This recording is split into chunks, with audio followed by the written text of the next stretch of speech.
Good morning to all. My self Jaydeep Trivedi, your Sanskrit teacher. दोस्तों, संस्कृत में आज हम बात करेंगे हमारे चैप्टर नंबर 4 के बारे में, जिसका नाम है जनार्दनस्य पश्चिम संदेशः, यानी कि the final message of Shri Krishna, Shri Krishna का अंतिम संदेश। ये जो स्टोरी है ये महाभारत पर से ली गई है। जैसा कि हम सब जानते हैं कि महाभारत पर से प्रेरणा लेकर, महाभारत को ध्यान में रखकर महाकवि भास ने जो 6 नाटक लिखे हैं, तो इसी में से एक नाटक है दूत घटोत्कचम। और दूत घटोत्कचम नाटक में से दोस्तों ये नाट्यांश लिया गया है कि महाभारत में जब अर्जुन के पुत्र अभिमन्यु का अन्याय से वध कर दिया जाता है, तब अर्जुन बहुत ही दुखी होता है और वह अर्जुन का वध करने वालों का वध करने की प्रतिज्ञा करता है। उसी वक्त दोस्तों भगवान श्री कृष्ण ऐसा चाहते हैं कि यदि कैसे भी करके हम इस युद्ध को मैं यदि रोक सकता हूँ तो मुझे इस युद्ध को रोकने का प्रयत्न करना चाहिए। ऐसा सोचकर भगवान श्री कृष्ण जो है वह भीम और हिडिंबा नामक राक्षसी के पुत्र यानी कि घटोत्कच को अपना दूतवाहक बनाकर, उसे अपना संदेशवाहक बनाकर दुर्योधन की सभा में धृतराष्ट्र के समक्ष संदेश लेकर भेजते हैं। और उस वक्त धृतराष्ट्र के साथ और दुर्योधन की सभा में दुर्योधन, धृतराष्ट्र, शकुनी के साथ खास करके घटोत्कच के जो संवाद होते हैं, उन लोगों के बीच जो डायलॉग रचे जाते हैं, उन लोगों के बीच जो बातें होती है, ये सारी बातें इस नाट्यांश में दोस्तों महाकवि भास ने हमारे सामने पेश की है। भास के बारे में यदि मैं बात करूँ तो Bhasa name is famous in Sanskrit literature. His play are known as Bhasa Natya Chakra and the present extract in taken from his one act play Duta Ghatotkacham, यानी कि ये जो स्टोरी है दोस्तों ये दूत घटोत्कचम नाटक में से ली गई है। अभी मैं आपको बताऊँ तो हमारे यहाँ अभी जो पेपर पैटर्न में मैंने बार बार आपको बोला कि कर्ता कृति का जो मेल कीजिए, ऐसा 2 मार्क का जो प्रश्न पूछा जाता है जिसे हम योग्य जोड़ कहते हैं, तो इसमें आपको पूछा जाए कि महाभारतम कृति, तो महाभारतम कृति के कर्ता है महर्षि वेद व्यास। महर्षि वेद व्यास, इसका पूरा नाम है महर्षि कृष्ण द्वैपायन व्यास, जिन्होंने महाभारत की रचना की। तो आपको ये बात खास मैं बताऊँ कि ये पूछा ही जाता है जोड़ी में कि यदि आपको महाभारत कृति दी गई है तो इसके कर्ता आपको लिखने महर्षि कृष्ण द्वैपायन व्यास। और महाभारत पर से प्रेरणा लेकर, महाभारत को ध्यान में रखकर संस्कृत के नाट्यकार, जो बहुत ही फेमस नाट्यकार है महाकवि भास, जिसने कुल मिलाकर 13 नाटकों की रचना की है। तो इसमें से भास के जो 6 नाटक है, 6 नाटक ये महाभारत पर आधारित है। तो आपको यदि पूछा जाए महाभारत पर आधारित नाटक हम दूत घटोत्कचम, तो दूत घटोत्कच, तो इसके कर्ता सामने आएंगे महाकवि भास। तो इस प्रकार दोस्तों कर्ता और कृति की जोड़ में आपको इस चैप्टर में से क्वेश्चन पूछे जाते हैं। आगे मैं बात करूँ तो दोस्तों जब अभिमन्यु का वध हो जाता है और अर्जुन बहुत दुखी होता है, अपने पुत्रों को जिसने मारा है उसको मारने का वो एक संकल्प लेता है। उसी वक्त भगवान कृष्ण युद्ध को रोकने का एक प्रयत्न करते हैं। दोस्तों ये जो युद्ध रोकने का प्रयत्न है और भीम और हिडिंबा के पुत्र यानी कि घटोत्कच को अपना दूत बनाकर भेजने का जो प्रस्ताव है, ये महाकवि भास की स्वयं की रचना है।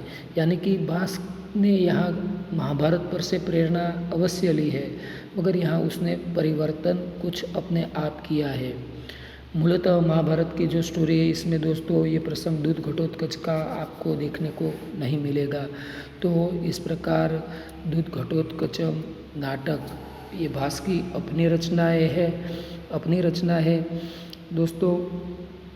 यदि मैं आपको बात करूँ तो आगे तो जब घटोत्कच दुर्योधन की सभा में धृतराष्ट्र के सामने अपना संदेश रखने जाता है, उस वक्त देखिए यहाँ घटोत्कच का पात्रालेखन आपको पूछा जाए तो ध्यान में रखिए।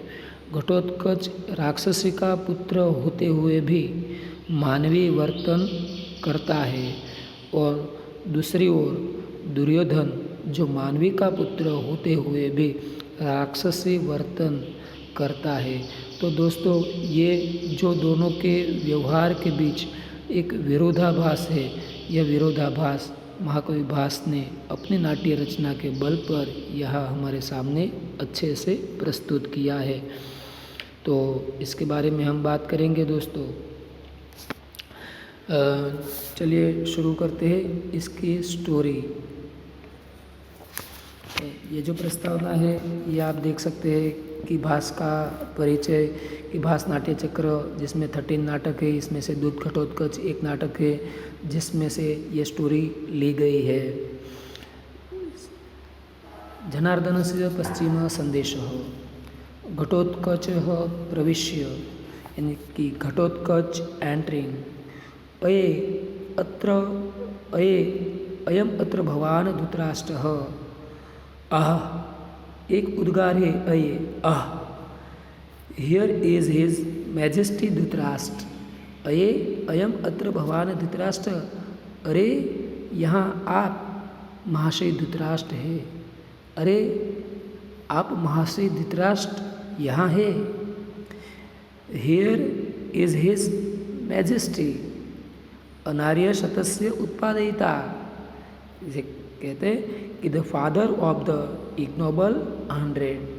अनार्य शतस्य, अनार्य शब्द जो है दोस्तों यहाँ हम इसे अलग कर दें तो न आर्य इति अनार्य, जो आर्य नहीं है वह।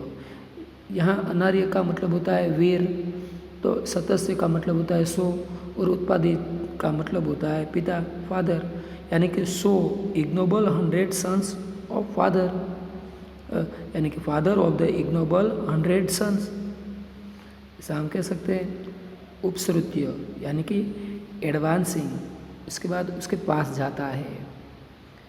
उपसृत्य दोस्तों, यहाँ उपसृत्य और प्रविश्य दोनों शब्द के बारे में हम इसके ग्रामर में चर्चा करेंगे, मगर अभी आपको मैं बता दूं कि उपसृत्य जो है यहाँ त्य प्रत्यय लगाया गया है अंत में, और ये होता है दोस्तों संबंधक भूतकृदंत। उप क्रिया धातु के पूर्व लगाया गया उपसर्ग है, जो श्रु क्रिया धातु है इसके पूर्व लगाया गया उपसर्ग है उप, तो उप प्लस श्रु प्लस त्य हो गया उपसृत्य, और आगे जब उप लगता है और पीछे यह प्रत्यय लगाया जाता है तो वो होता है संबंधक भूतकृदंत।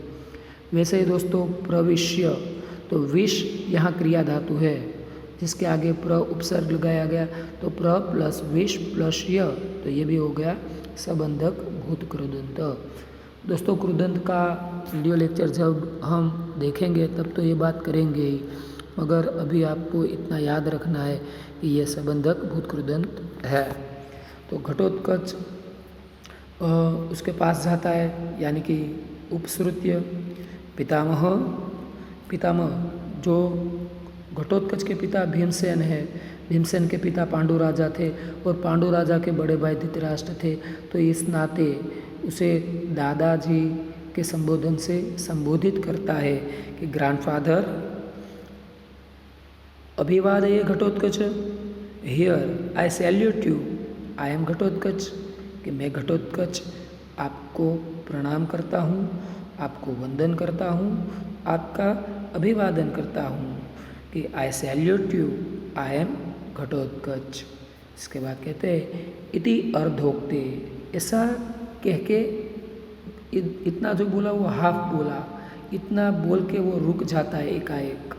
इतना जो बोलता है तो आगे बोल नहीं पाता, क्योंकि उसको ऐसा लगता है कि मैं कुछ बोलना भूल गया, इसलिए इति अर्धोक्ते ऐसा कहा गया कि इतना हाफ बोल के कहता है having uttered half of the world, न अयम अक्रम, no this is not the proper order, कि ये क्रम में नहीं है, ये तो क्रम का भंग है।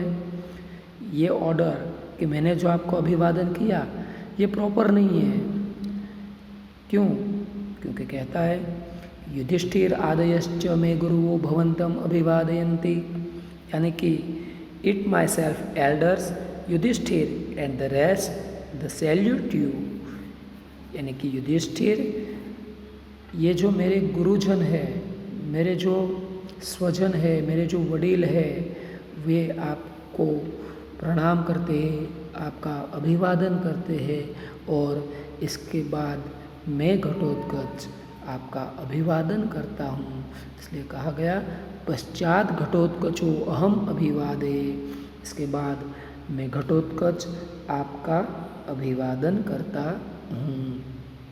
तो कहता है कि you and after then I am Ghatotkacha salute you. तो दोस्तों ये हो गया हमारा पहला पैराग्राफ। अभी ये जो पैराग्राफ है दोस्तों, मैं आपको बता दूं कि ये जो हमारा पूरा नाट्यांश है 4 मार्क में पूछा जाता है। हमारा जो सेक्शन सी है नाट्यांश, इसमें दोस्तों मैंने पहले चैप्टर के वक्त भी आपको बोला था कि यदि आपको नाट्यांश पूरे मार्क प्राप्त करने, नाट्यांश के पूरे मार्क, तो आपको chapter number 4, chapter number 8, chapter number 14 और चैप्टर नंबर 19 बहुत अच्छे से करने ही है। यदि आप इतना कर लेते तो नाट्यांश के आपके जो 16 मार्क है ये आप ऐसे ही कवर कर सकते हैं दोस्तों। खास करके नाट्यांश का जो ट्रांसलेशन है दोस्तों, इसके बारे में मैं बात करूँ तो ये चैप्टर है, इसमें से इसका ट्रांसलेशन पूछा जाने की पूरी इसकी संभावना बढ़ जाती है दोस्तों। तो अभी मैं इसका जो प्रथम डायलॉग है इसका ट्रांसलेशन आपके सामने रखता हूँ। इसके बाद इसका जो ग्रामेटिकल क्वेश्चन इसमें से पूछे जाते हैं इसकी चर्चा भी हम करेंगे और इसके बाद हम आगे बढ़ेंगे। Ghatotkacha entering, here is his majesty Dhritarashtra, the father of the ignoble 100, advancing, grandfather, here I salute you, I am Ghatotkacha, having uttered half of the world. No, this is not the proper order.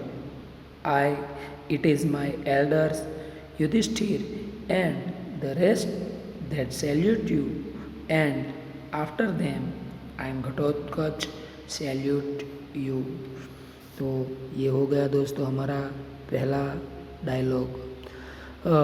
Grammar में हम बात करें तो दोस्तों इसके जो कृदंत है, प्रविष्य, उपश्रुति दोनों संबंधक भूत कृदंत है, इसकी बात मैंने आपको बता दी।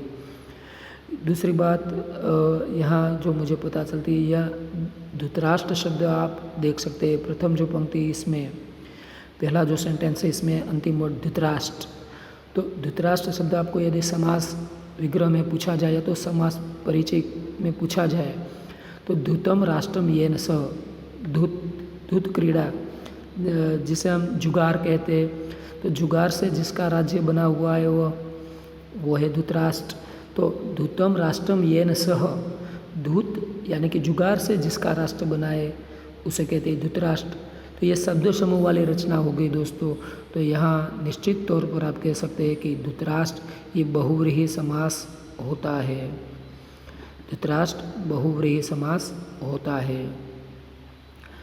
और दूसरा प्रश्न दोस्तों मेरे नज़रिए से यहाँ दूसरी लाइन में जो अंतिम शब्द है गुरवो, तो गुरु उकारांत पुल्लिंगवाचक जो शब्द है इसका गुरुवो किया गया, तो वो प्रत्यय लगने से यहाँ दोस्तों इसका हो जाता है षष्ठी सप्तमी द्विवचन का प्रत्यय दोस्तों यहाँ हो जाता है। इसके बाद अभिवादयन्ति जो तीसरी पंक्ति है इसमें भवन्तम अभिवादयन्ति है। तो अभिवादयन्ति, तो अभी आप आसानी से कह सकते हैं कि अंत्य प्रत्यय लगता है तो वो प्रेजेंट टेंस है, इतना तो अब पता चलना ही चाहिए। अभिवादयन्ति तो वर्तमान काल परस्मै पद अन्य पुरुष बहुवचन का रूप है दोस्तों। और अंतिम प्रश्न जो है घटोत्कचो अहम, तो घटोत्कच प्लस अहम, तो ये जो है विसर्ग संधि का नियम इसके पहले भी हम पढ़ चुके हैं कई बार। कि घटोत्कचो प्लस अहम, तो घटोत्कच के साथ जो ओ लगाया गया है, घटोत्कचो किया गया, तो ये जो है दोस्तों यहाँ हम ओ की जगह विसर्ग रख सकते हैं। संधि विग्रह करें तो अहम हो जाएगा। और विसर्ग संधि का नियम है, विसर्ग के बाद यदि अ आता है तो विसर्ग का ओ हो जाता है और अ की जगह पे वो यहाँ जो आप ड जैसा देख सकते हैं, ये अवग्रह लिखा जाता है। तो घटोत्कच प्लस अहम हो गया घटोत्कचो अहम। तो इतने क्वेश्चन दोस्तों ग्रामेटिकल आपको पूछे जा सकते हैं। फिर से एक बार आपको यहाँ से इसका ट्रांसलेशन लिखना है, आप लिख सकते हैं, इसलिए मैं ये बोल देता हूँ आपके सामने। घटोत्कच एंटरिंग यानी कि प्रवेश करके, uh here is his majesty Dhritarashtra the father of the ignoble 100, advancing grandfather, here I salute you, I am Ghatotkacha, having uttered half of the world, half of that world. No, no, this is not the proper order. It is my elders, Yudhishthir, and the rest that salute you, and after them, I Ghatotkacha salute you. Dhritarashtra उसका स्वागत करते हुए दोस्तों भाव से आगे कहते हैं, एहि एहि पुत्र, कम कम माय सन। उसे कहते हैं कि बेटा तुम आओ आओ, कम कम माय सन। घटोत्कच उसे कहता है आगे, अहो कल्याण खलुअत्र भवान, oh how noble your majesty is, कल्याणानां प्रसूतिं पितामहम आह भगवान चक्रायुधः। कि lord Krishna wielder of the discuss this message of the grandfather। देखिए कल्याणानां प्रसूतिं पितामहम आह भगवान चक्रायुधः, कि Lord Shri Krishna wielder of the discuss has this message of the grandfather, the source of all auspicious things. यानी कि यहाँ जो धृतराष्ट्र है इसके लिए भगवान कृष्ण ने कहा, क्या कहा, कहते हैं कि अहो कल्याण खलु अत्र भवान। घटोत्कच कहता है कि अरे यहाँ आप मैजेस्टी यानी कि कल्याण करने वाले हैं, कल्याणकारी है। धृतराष्ट्र को कल्याणकारी कहा गया, क्यों? क्योंकि कहता है कि कल्याणानां प्रसूतिं पितामह आह भगवान चक्रायुधः, यानी कि भगवान चक्रायुध जो है, भगवान श्री कृष्ण जो है, जिसका आयुध चक्र है, इसलिए उसे चक्रायुध कहा गया।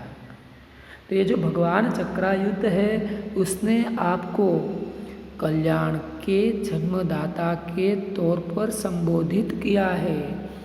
भगवान श्री कृष्ण ने आपको कल्याण को जन्म देने वाले कहे हैं कि कल्याणानां प्रसूतिम आह पितामहम भगवान चक्रायुध। भगवान कृष्ण ने कहा है कि यहाँ आप दादाजी जो है वह कल्याणकारी है, कल्याण करने वाले है। तो इसका ट्रांसलेशन दोस्तों में ये जो दो डायलॉग है इसका आपके सामने फिर से बोलता हूँ। Dhritarashtra, come come my son. Ghatotkacha, oh how noble your majesty is. Lord Shri Krishna, wielder of the discus, has this message to my grandfather, the source of all auspicious things. यानी कि भगवान श्री कृष्ण जो है वह चक्रधारी है। तो यहाँ दोस्तों आपको चक्रायुध शब्द समास में पूछा जाए तो चक्र यस्य आयुध सह, चक्र जिसका आयुध है वह, चक्र यस्य आयुध सह चक्रायुधः। तो ये भी हो गया बहुव्रीहि समास। दोस्तों बहुव्रीहि समास के बारे में मैं आपको इन शॉर्ट इतना अभी बता देता हूँ कि बहुव्रीहि समास तब बनता है जब शब्द समूह के लिए एक शब्द दीजिए, इसी वाक्य रचना का प्रयोग किया जाता है। ठीक है, आप गुजराती और हिंदी में शब्द समूह पढ़ते ही है, तो आप इतना याद रख लीजिए, संस्कृत में आपको शब्द समूह नहीं पढ़ना। संस्कृत में शब्द समूह नहीं आता, मगर शब्द समूह के लिए एक शब्द जो हम प्रयुक्त करते हैं तो वो शब्द होता है बहुव्रीहि समास में, जहाँ दोनों शब्द अपने असली यानी कि अपने मूलतः अर्थ को छोड़कर और कोई नया ही अर्थ बनाते हैं, तब दोस्तों बहुव्रीहि नाम का समास बनता है। आगे हम बात करें, धृतराष्ट्र आसनात् उत्थाय।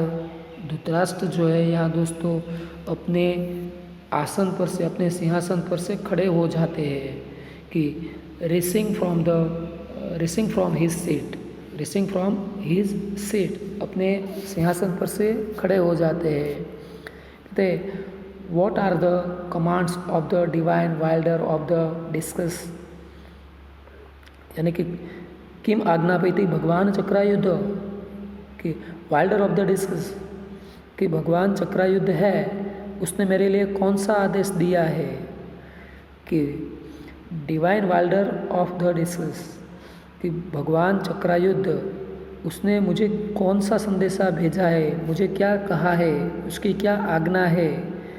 तो घटोत्कच कहता है कि न न न आसन स्थाने एव भवता श्रोतव्यो जनार्दनस्य संदेशः, कि no no no, your majesty should listen to the message of Shri Krishna being seated on the seat, यानी कि आप यहाँ हमारे आदरणीय है, आप हमारे गुरुजन के समान है, आप मैजेस्टी है, आप कल्याण के जन्मदाता है, तो आपको अपने आसन पर से खड़े होने की या खड़ा होने की कोई ज़रूरत नहीं है। आपको अपनी जगह पे बैठकर ही भगवान श्री कृष्ण का संदेश सुनना चाहिए, कि नो न न आसन स्थाने एव भवता श्रोतव्यो जनार्दनस्य संदेशः, कि अपने आसन पर, अपनी जगह पर बैठकर ही आपको कृष्ण का संदेश सुनना चाहिए। धृतराष्ट्र आगे कहते हैं कि यदा आज्ञापयति भगवान चक्रायुद्धः, as lord Shri Krishna command, कि जैसी भगवान कृष्ण की इच्छा, जैसी भगवान कृष्ण की मर्जी। और इतना कह के उपविशति यानी कि सिट डाउन, बैठ जाते हैं, इतना बोलकर बैठ जाते हैं कि जैसे भगवान कृष्ण की आज्ञा। तो ये हो गया दोस्तों हमारा इतना पैराग्राफ, इतने डायलॉग हो गए। दोस्तों मैं आपको इसके ट्रांसलेशन के बारे में बताऊं तो अभी मैं एक बार और इसका ट्रांसलेशन आपके सामने रखूंगा, क्योंकि यहाँ जो आप सेकंड डायलॉग देख सकते हैं, धृतराष्ट्र यही यही, यहाँ से आपको जो 5 डायलॉग मैंने पढ़ा है, इतने में से ट्रांसलेशन संस्कृत का इंग्लिश में कीजिए, क्वेश्चन आपको पूछा जाता है।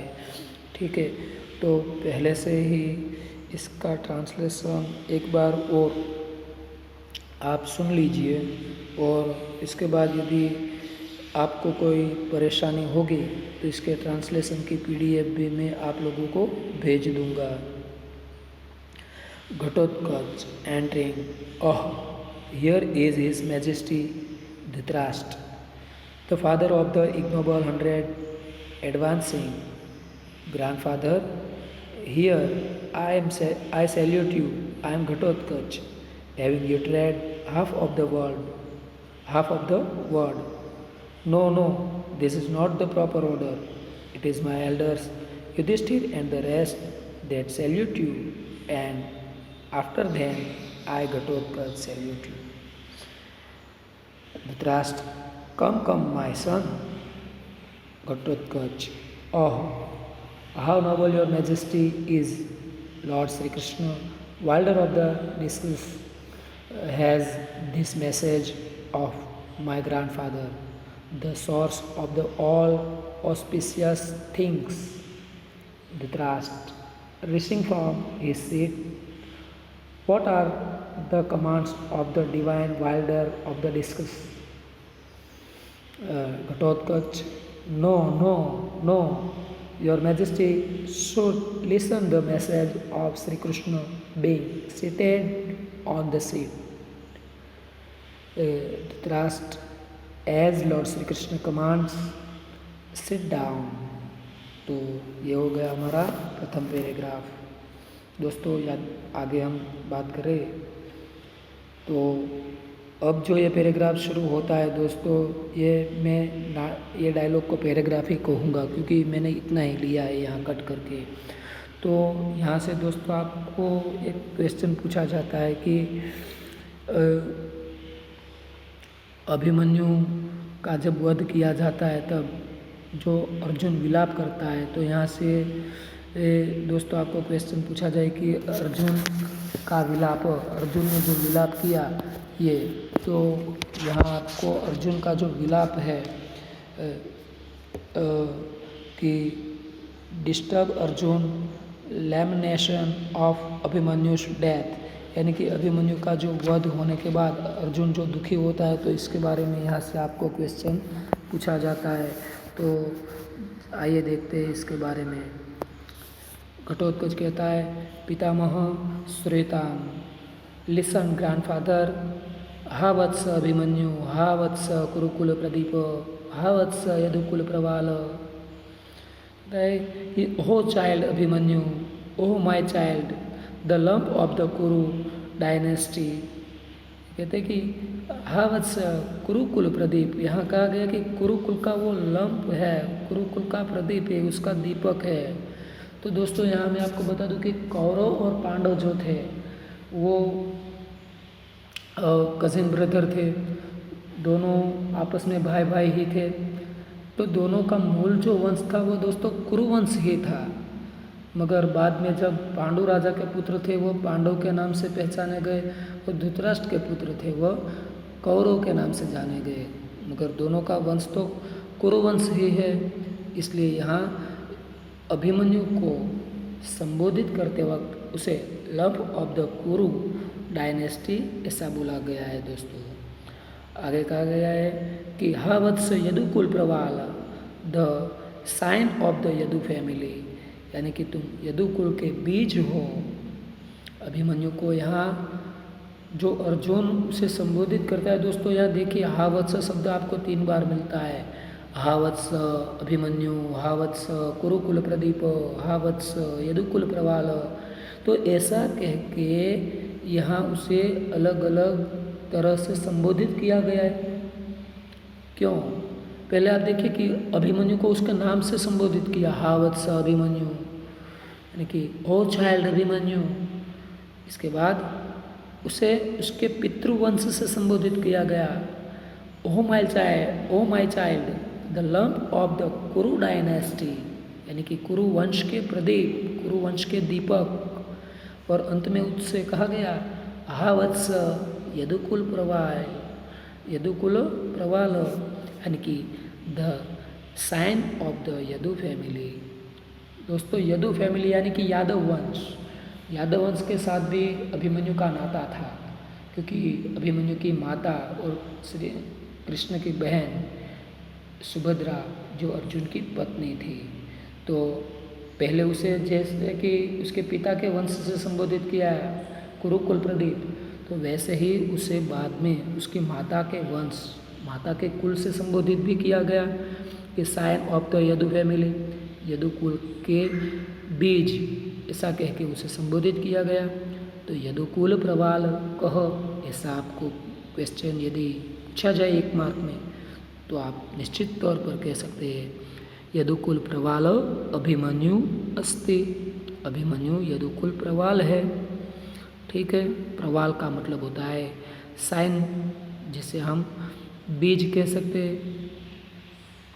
आगे कहते हैं तव जननी मातुलम मामपि परित्यज्य पितामहम द्रष्टुम आशया स्वर्गम अभिगतः असि, यानी कि you have left your mother, कि तुम्हारी माता को, मातुलम यानी कि मामा को, और माम यानी कि मुझे भी, परित्यज्य यानी कि छोड़कर, पितामहम द्रष्टुमासिया, पितामह को देखने के आशय से स्वर्गम अभिगतः असि, स्वर्ग में गए हो।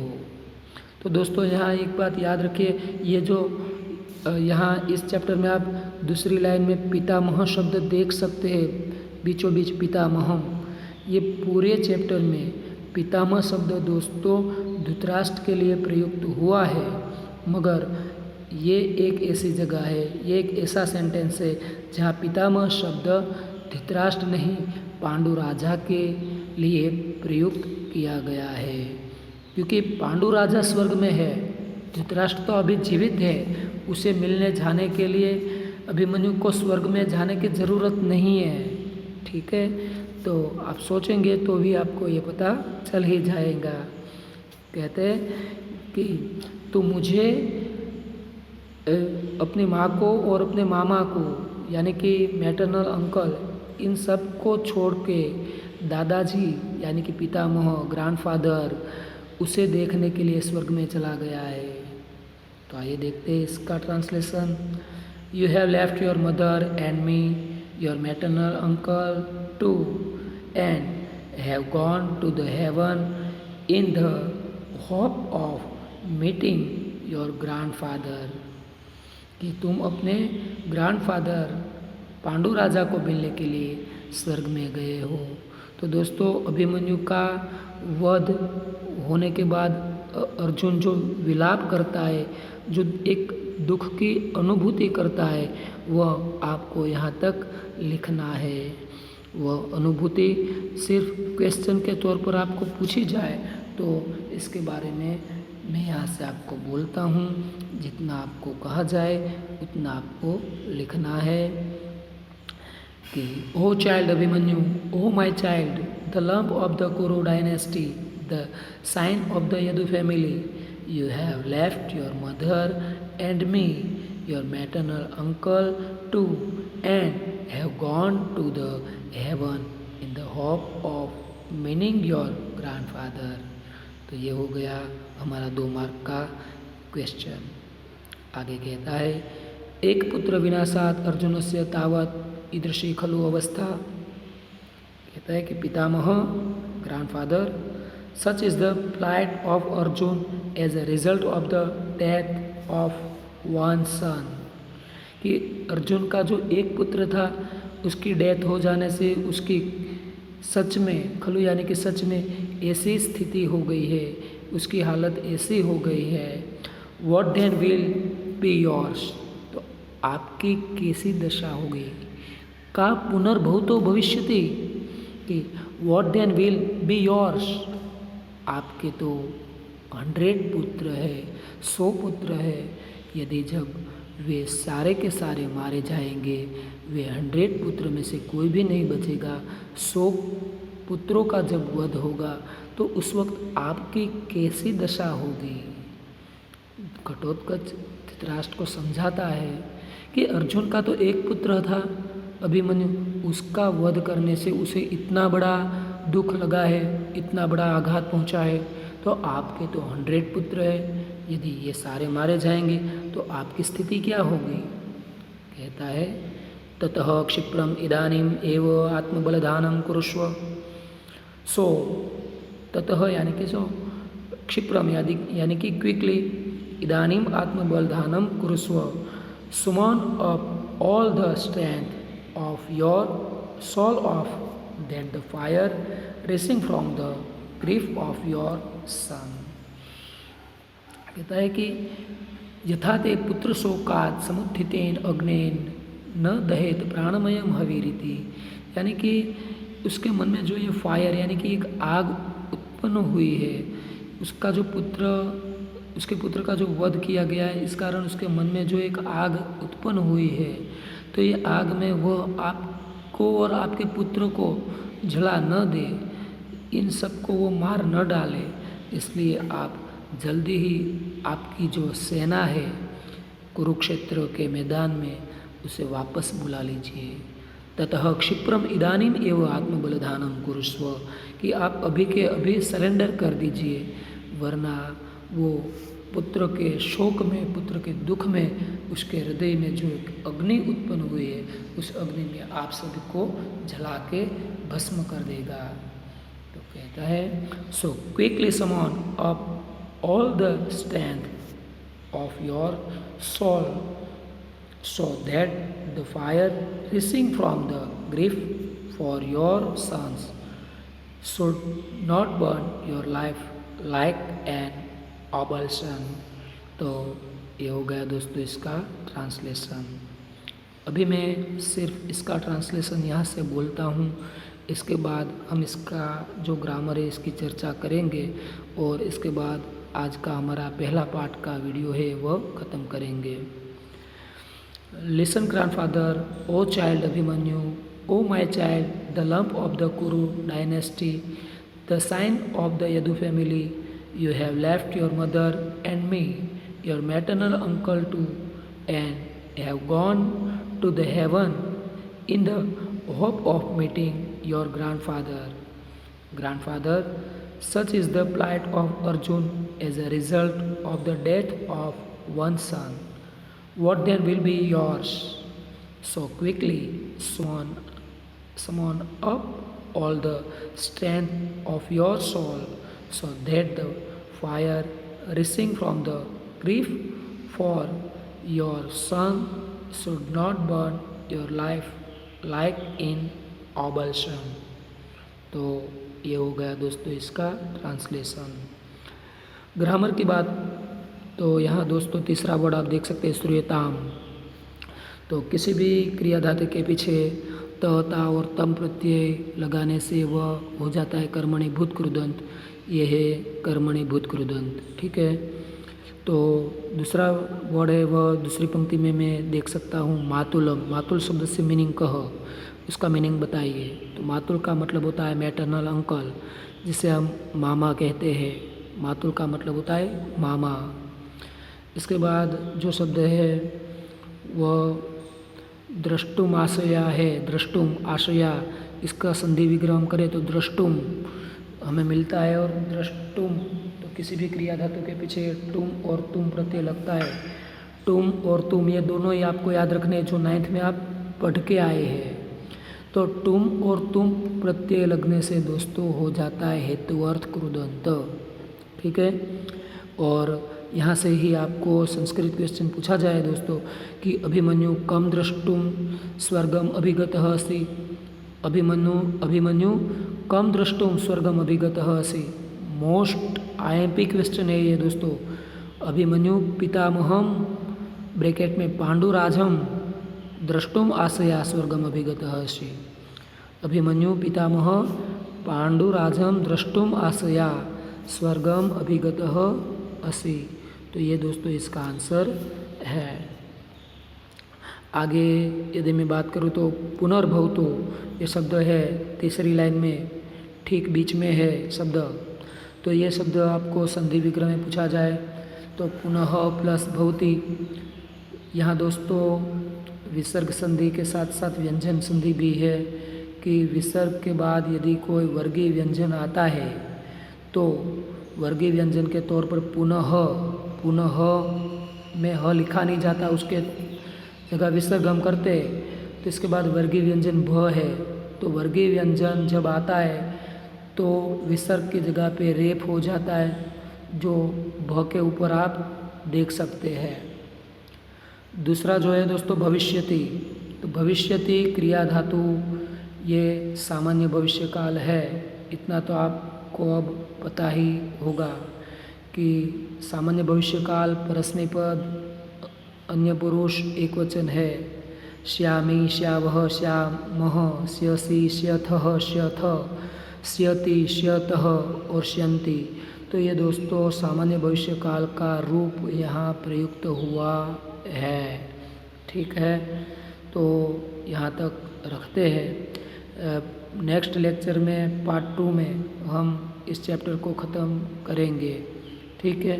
यहाँ तक हम इसका पहला पार्ट है वो रखते हैं।